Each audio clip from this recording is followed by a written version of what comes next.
લીંબડી ભોગવવા નદીમાં નવા નીર આવતા બંને કાંઠે પાણી આવતા કુદરતી રીતે ભોગવવા નદીની સફાઈ થતાં લોકોમાં આનંદ છવાયો। લીંબડી શહેર એટલે છોટા કાશી તરીકે જાણીતું શહેર છે, ત્યારે લીંબડીના કાંઠે સરસ મજાનો ભોગવો નદી આવેલી છે અને આ નદીના ખૂબ જ અત્યંત દયનીય સ્થિતિ જોવા મળી રહી હતી, કેમ કે આ નદીમાં કાંટાળી જાળીથી લઈ ગંદકીનું સામ્રાજ્ય થઈ જવા પામ્યો હતો।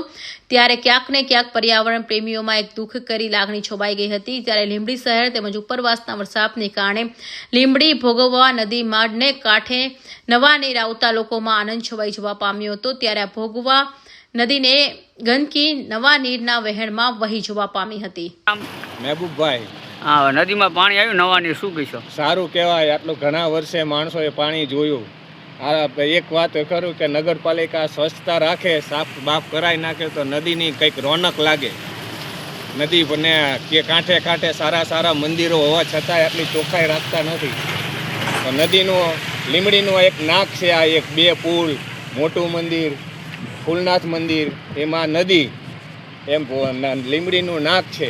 આ નદી તંત્ર તો સાફ ન કરવામાં આવે, કુદરતના પાણીથી કરવામાં, એ બાબતે શું કહીશો? હા, કુદરતી થઈ જાય છે એટલું સારું છે, નકર તો ગંદકી થર લાગી જાય।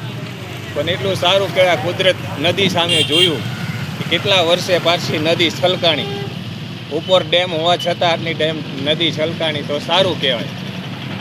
આ બંને કાંઠે નદીમાં આવેલા પાણીને જોવા માટે લોકો આવી ચડ્યા હતા। લોકો એવું પણ જણાવ્યું હતું કે તંત્ર દ્વારા પર્યાવરણની સામે જોવામાં ન આવી અને નદીને હાલતની જેમ હતી, પણ કુદરતી રીતે વરસાદ થતાં વરસાદના પાણીમાં ગંદકી વહેતા ગંદકીનો થોડો ઘણો નિકાલ થઈ ગયો છે। એટલે કહે છે કે તંત્રએ નહીં પણ કુદરત દ્વારા નદીની સફાઈ થઈ છે અને આ સફાઈને કારણે લીંબડીના પર્યાવરણ પ્રેમીઓમાં આનંદની લાગણી જોવા મળી હતી। કલ્પેશ વાઢેર, સુરેન્દ્રનગર।